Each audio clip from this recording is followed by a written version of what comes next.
Hello, we are ready for lesson 8 on the Olivet Discourse. If you have continued with us this long, you're a trooper. We've gotten pretty far into it. We've been pretty detailed, and it's not easy, light stuff.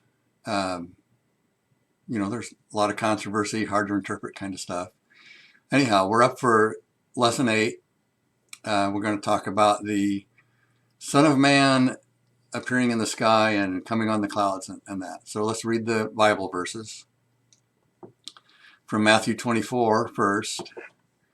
But immediately after the tribulation of those days, the sun will be darkened, and the moon will not give its light, and the stars will fall from the sky, and the powers of the heavens will be shaken. And then the sign of the Son of Man will appear in the sky, and then all the tribes of the earth will mourn. And they will see the Son of Man coming on the clouds of the sky with power and great glory. And he will send forth his angels with a great trumpet, and they will gather together his elect from the four winds, from the one end of the sky to the other. And from Mark. But in those days, after that tribulation, the sun will be darkened, and the moon will not give its light, and the stars will be falling from heaven, and the powers that are in the heavens will be shaken. Then they will see the Son of Man coming in clouds with power and glory. And then he will send forth the angels, and will gather together his elect from the four winds, from the farthest end of the earth to the farthest end of heaven. In Luke, there will be signs in sun and moon and stars, and on the earth dismay among nations, and perplexity at the roaring of the sea and the waves. Men fainting from fear and the expectation of the things which are coming upon the world. For the powers of the heavens will be shaken. Then they will see the Son of Man coming in a cloud with power and great glory. Now let's first talk about the preterist view, because this verse is, I would say, the key verse in the preterist position. They say that it refers to the destruction of Jerusalem in 70 AD, and we'll look at that argument and give our take on whether that's a good argument or not. And from this paragraph, that's what I just said here, they say it refers to the destruction of Jerusalem in 70 AD. The full preterist will say this connects with other Bible passages that refer to Jesus returning, and such other passages therefore also speak of the destruction of Jerusalem. So the full preterist would be the one to say all biblical prophecy is fulfilled. So they would say, like when you go to 1 Thessalonians 4 and 1 Corinthians 15 and the resurrection, that occurred then too. This language is very, very similar, especially to 1 Thessalonians 4. And if this language that we just read from the Olivet Discourse was the destruction of Jerusalem, well then 1 Thessalonians 4 probably was the destruction of Jerusalem. So that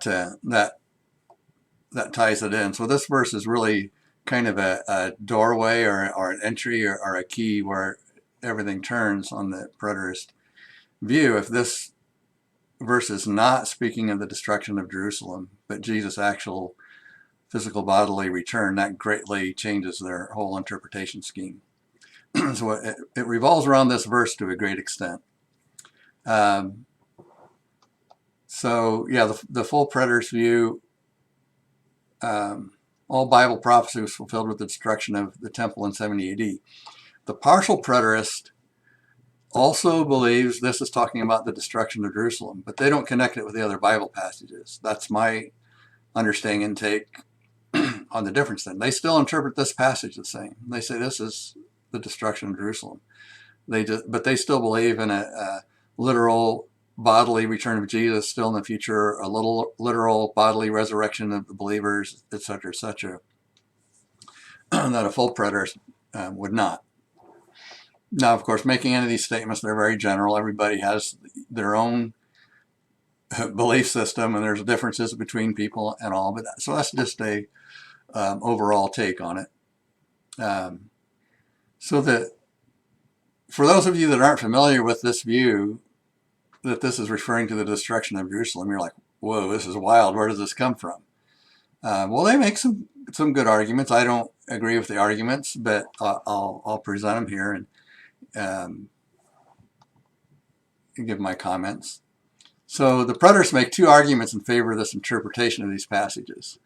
The first is that the language here of cosmic events in the sky is prophetic, symbolic language of judgment and the fall of governments and nations. Here applies specifically to the fall of Jerusalem. The second is that the timing statements, even those right in this Olivet Discourse, require that this happened within the generation alive at that time. So let's look at that, those two reasons for believing it. There is symbolic prophetic language of cosmic nature in the Old Testament. The following verses show this. A couple of verses here, for example, is Isaiah 19:1. The oracle concerning Egypt. Behold, the Lord is riding on a swift cloud and is about to come to Egypt. The idols of Egypt will tremble at his presence, and the heart of the Egyptians will melt within them. And as you read this passage, it's talking about God's going to judge Egypt. And he says that he'll ride on a swift cloud and come to Egypt. Well, did God actually come in a physical body on a physical cloud and go to Egypt and land there and fight against them? No, this is symbolic language. So that's a very valid point. There's language in the Old Testament. There's prophetic language that is of this nature. So we have to deal with, well, is this passage in the Olivet Discourse, is it of symbolic prophetic nature and not a literal cloud and literal signs in the heavens and literal coming of Jesus, etc.? Daniel 8 verses 9 to 10, prophecy of the little horn, which I believe was Antiochus Epiphanes. Never know for sure if I pronounced his name right, but that's quite a name. Antiochus Epiphanes. But anyhow, well, most commentators, a lot of commentators, believe this is who it was. It was someone in the time before Jesus that rose up out of one of the four generals of the Greek Empire when it broke into four and became powerful. Anyhow, this prophecy, I'll read it. I'm commenting too much on it instead of getting right to the point. Right here, out of one of them came forth a rather small horn, which grew exceedingly toward the south, toward the east, and toward the beautiful land. It grew up to the host of heaven and caused some of the host and some of the stars to fall to the earth, and it trampled them down. So if you read the whole passage here, it's actually talking about an earthly military leader, but he's growing up to the host of heaven and causing some of the stars to fall to the earth, meaning other leaders that he would defeat. He trampled them down. So again, there's symbolic prophetic language of similar nature to what we see Jesus say in the Mount of Olives. So you can't just discount that and say, no, this is literal. The stars are falling, the moon's going to be dark, and not give us light, and the sun darkened, and stars fall out of the sky. You got to deal with it. That's possible. It's a valid point. Let me scroll down here a little bit. So the cosmic language in these passages, in the passages we are considering. So in the Mount of Olives, the discourse that Jesus gave, could be, and in my opinion, likely is symbolic prophetic language, at least to some extent. I don't disagree, don't argue that. It could be. But we'll go on in the point. Next paragraph, it could still be literal events in the sky. Just because symbolic language of this nature was used in the Old Testament does not mean it is used in this passage. You use language of one nature somewhere in the Bible, you go somewhere else in the Bible, oh, that's what it is here too. Well, no, not necessarily. Could be, so we've got to deal with that. People take the position that it cannot be stars falling from the sky because one star would burn up the earth. But it does not say they fall to the earth. It just says they fall out of the sky. They could fall out of the sky and miss the earth. And the other thing is the ancients did not distinguish between stars, planets, comets, etc. They didn't know that you look in the sky and you see Venus and Mars up there, and they look like stars, maybe a little bit bigger than the other stars. They didn't know they were planets.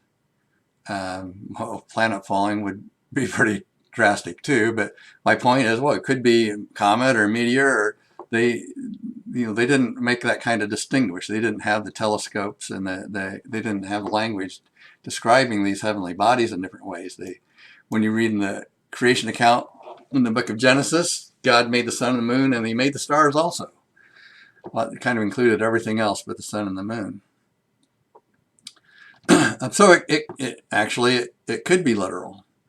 There could be comets or meteors, and you see a meteor shower, it looks like stars falling from the sky, and those kind of things. Now, for it to have any meaning to it, it would have to be something more than just, oh yeah, sometimes you see a meteor shower, but it's possible. Then the next point is, if it is symbolic language, it allows for this to be referring to the destruction of the temple. Okay, it could be symbolic language of that, but it does not require it. The overthrow of rulers and authorities would certainly occur upon the bodily return of Jesus to earth. Now, that same symbolic language, even if it is symbolic, when Jesus returns to earth, there's going to be a big shake up between governments and nations, and new people are going to be ruling. The meek will inherit the earth, and the first will be last, and the last will be first, and all that. So this being symbolic language does not preclude it referring to a bodily return of Jesus to earth either. So it's non-conclusive. Well, let's just read the passage again, just to, I made a lot of comments without actually looking at the language again, and let's look at it to get that context. But immediately after the tribulation of those days, the sun will be darkened, and the moon will not give its light, and the stars will fall from the sky, and the powers of the heavens will be shaken.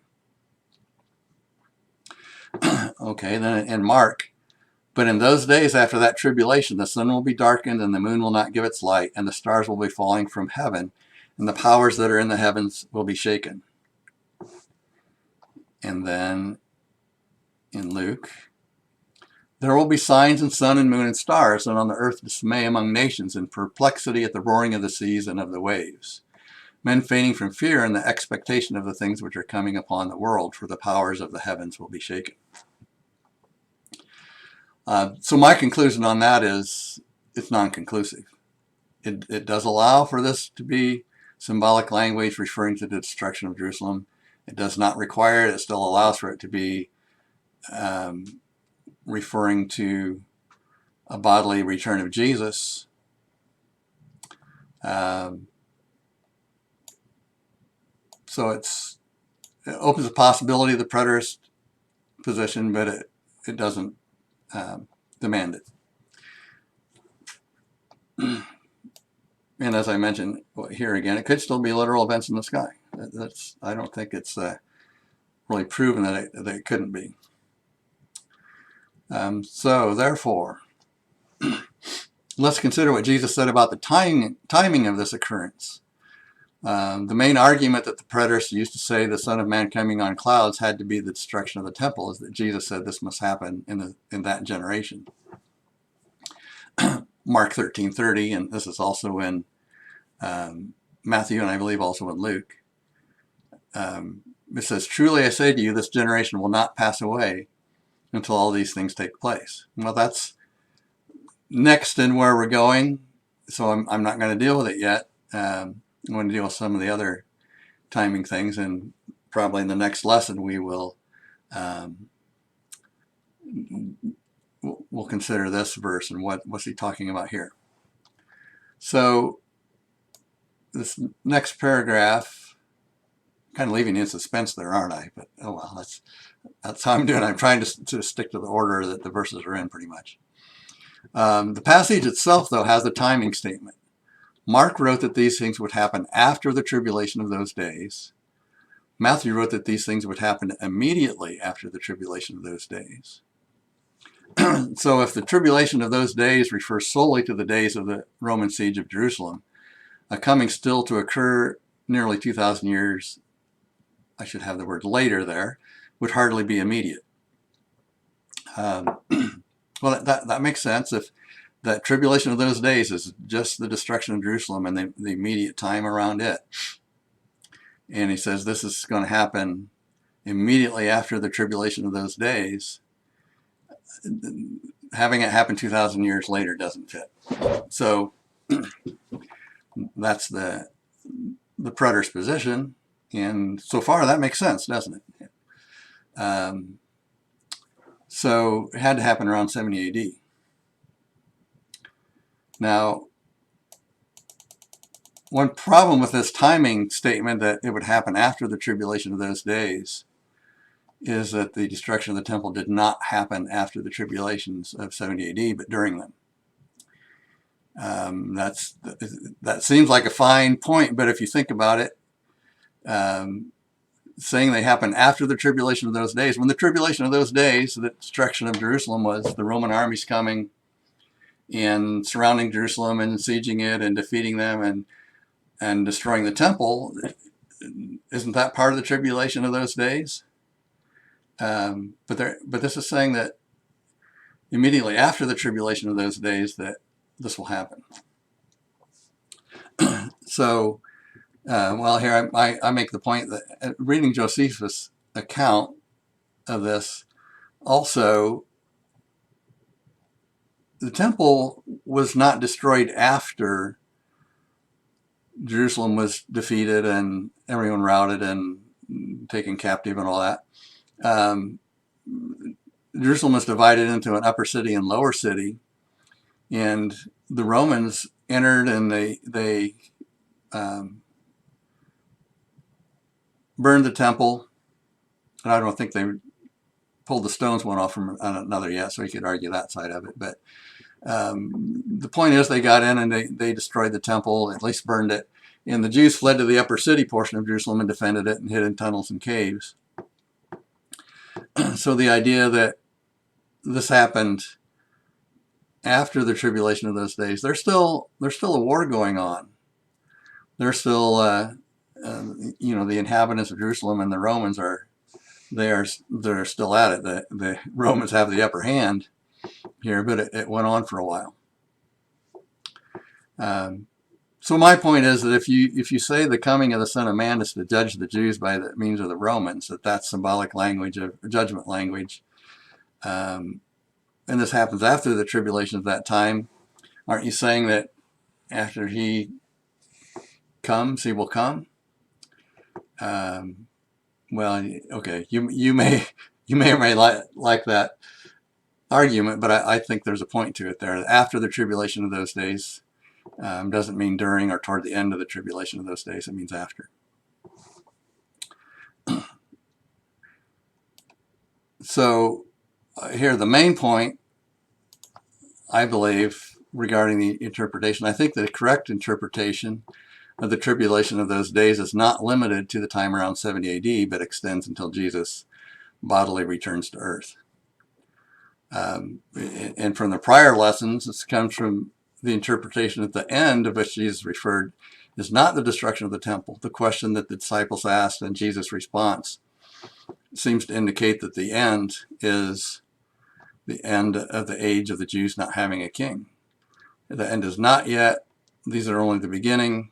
Well, I'll read the passage here, but if the end is the end of the time when the Jews will not have a king and they'll be subjected to the Gentiles, and that's the reason they are to flee, because the end is not yet. You won't defeat the Romans. It's not time for you to have a king yet. That's a whole different view, a whole different idea than the end being the destruction of the temple. So I talked about this some already and dealt with it, but we'll go through it again because it's really pertinent here. Matthew 24:68. You will be hearing of wars and rumors of wars. See that you are not frightened, for those things must take place, but that is not yet the end. For nation will rise against nation and kingdom against kingdom, and in various places there will be famines and earthquakes. But all these things are merely the beginning of birth pangs. Then they will deliver you to tribulation and will kill you, and will be hated by all nations because of my name.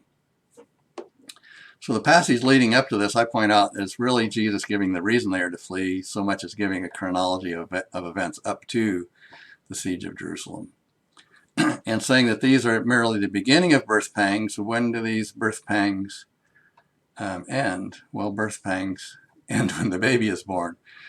All right, so, if the end that they're looking for is the restoration of the kingdom to Israel, that doesn't happen. In Jesus said, there come a time where you're going to long to see one of the days of the Son of Man. You won't see it, so don't look here, don't look there. In other words, don't follow the false prophets. So that's the whole argument I've been making all along. So do these birth pangs extend beyond the destruction of Jerusalem? I think so. I think that makes sense. Do wars and famines and earthquakes extend beyond? Well, yes. I mean, they may have been more intense before the destruction of Jerusalem, but I think the idea is that these birth pangs can continue past, and he's talking about things continuing. I made the point of this paragraph here already. So when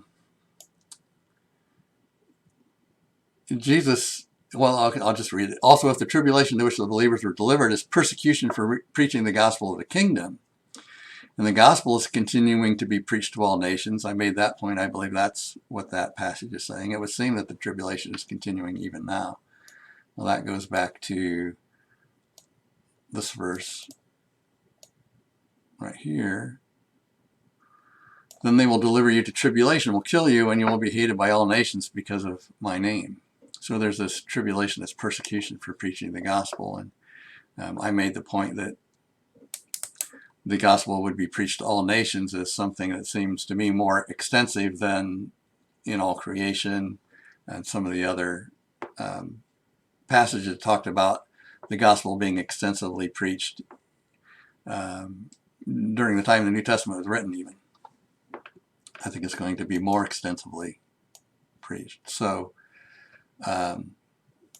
this tribulation, this persecution for preaching the gospel, I believe also continued and does continue now past the destruction of Jerusalem.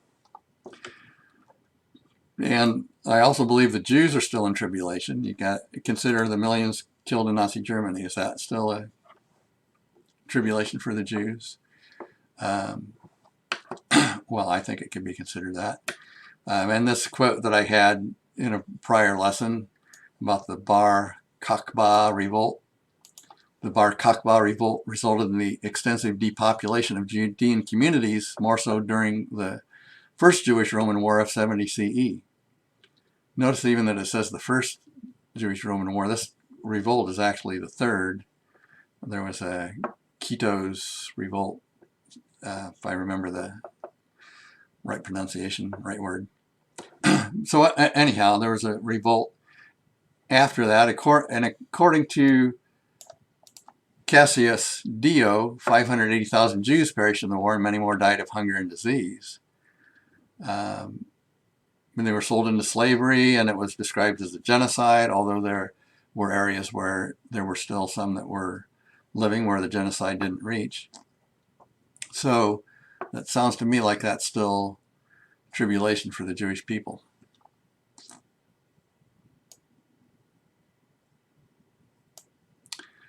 Now, the idea that the tribulation of which Jesus spoke started back before 70 AD and will continue until he bodily returns will be odd to most. When I tell people I believe we're in the tribulation, most people are they don't get where I'm coming from, because that's a very minority, very uncommon belief. So you might think I'm weird. That's what I'm saying here. But I just for backup, because you go strictly by the scripture, not by what other people believe. But my point here is if I'm weird, John Calvin was, and I'm in good company, because that's what he believed, and he was the foremost theologian of the Protestant Reformation. I would say foremost. You know, those kind of things are a matter of opinion. But he wrote this very excellent, extensive commentary on the Bible up to the book of Revelation. He didn't get to that before he died, which is God's plan. I was going to say it's too bad, but I'm sure it was God's plan. And Calvin's Institute of the Christian Religions is a theological treatise that's amazing. So this guy is not somebody like me that has no credentials or reputation or anything. He knows what he's talking about. Not that I don't, but you get my point. So I'll read it anyhow. The tribulation of those days is improperly interpreted by some commentators to mean the destruction of Jerusalem.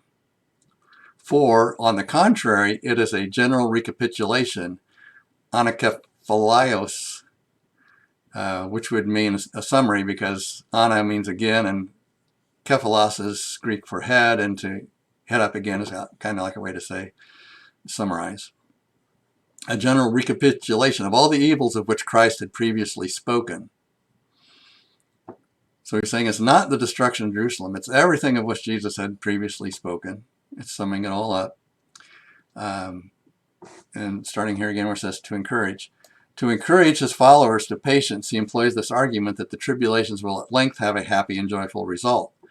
As if he has said, as long as the church shall continue its pilgrimage in the world, there will be dark and cloudy weather. But as soon as an end shall have been put to those distresses, a day will arrive when the majesty of the church shall be illustriously displayed. So that's John Calvin's commentaries, and it's the section on Matthew 24:29. So that's probably just so I'll feel better about my position, and maybe somebody won't think I'm as weird as a lot of people would. So summary here, I therefore believe that the coming of the Son of Man in these passages is the literal bodily return of Jesus after the end of the tribulation of the church age, not the tribulation of the great tribulation of the destruction of Jerusalem. I don't remember if I talked about that, but I do believe when he said there's the great tribulation and there was none like it before and none after, that is actually referring to the destruction of Jerusalem. But the general overall term of tribulation in the Olivet Discourse, I don't think is limited to that. I think it continues on until today. So,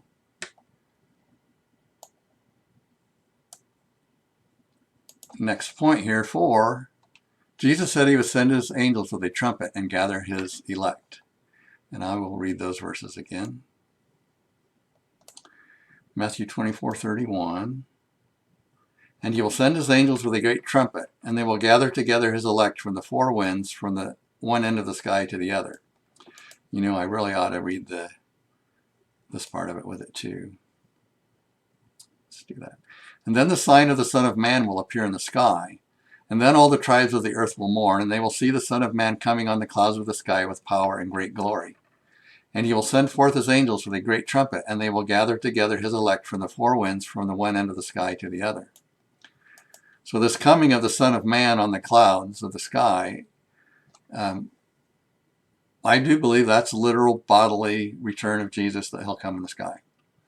And when he does, it's talking about the angels he'll send forth with a great trumpet, and they'll gather his elect from the four winds, from one end of the sky to the other. So that part of it we want to look at a little bit. What's that gathering his elect from all over?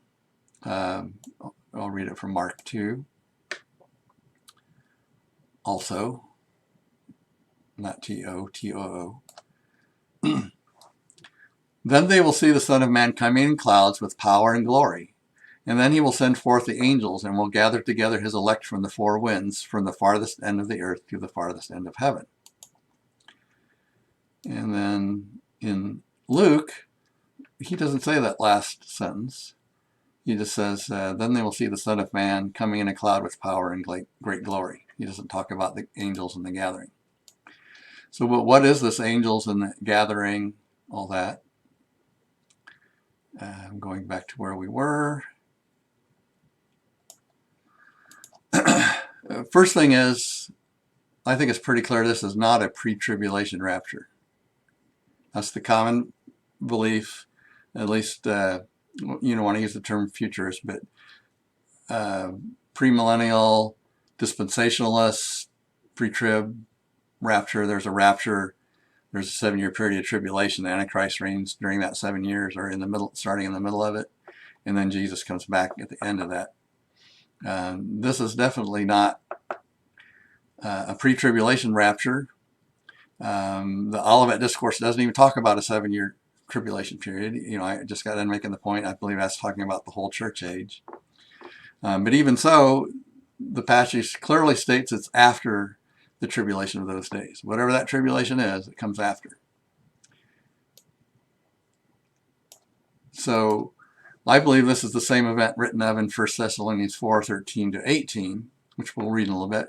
Both passages speak of a coming, a trumpet, clouds, and a gathering. On the face, they would seem to be referring to the same event. If that's the case, that I would take that to mean that this event that's also recorded in 1 Thessalonians 4 is not a pre-tribulation rapture, but it's simply the bodily return of Jesus to earth.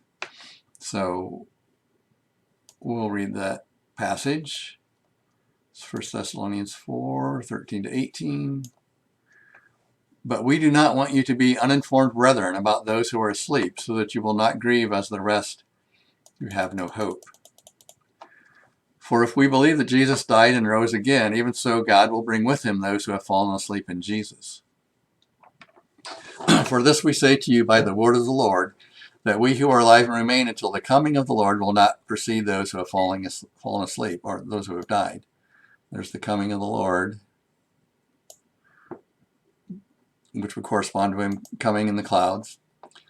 For the Lord himself will descend, well, there it is again, from heaven with a shout, with the voice of the archangel. Well, this is just an archangel rather than angels, but there's still an angel spoken of. There's the trumpet of God. There was a trumpet in the Olivet Discourse. And the dead in Christ will rise first. Then we who are alive and remain will be caught up together with him in the clouds to meet the Lord in the air. Oh, that's a gathering, isn't it? We're meeting him in the air. And so we shall always be with the Lord. Therefore comfort one another with these words. So I believe it's referring to the same event. And we'll just leave it at that. I don't want to get into is there a pre-tribulation rapture and all that any more than that. That's sufficient. So what does the full preterist believe this gathering is? That's the next thing. The full preterist believes all biblical prophecy was fulfilled in 70 AD.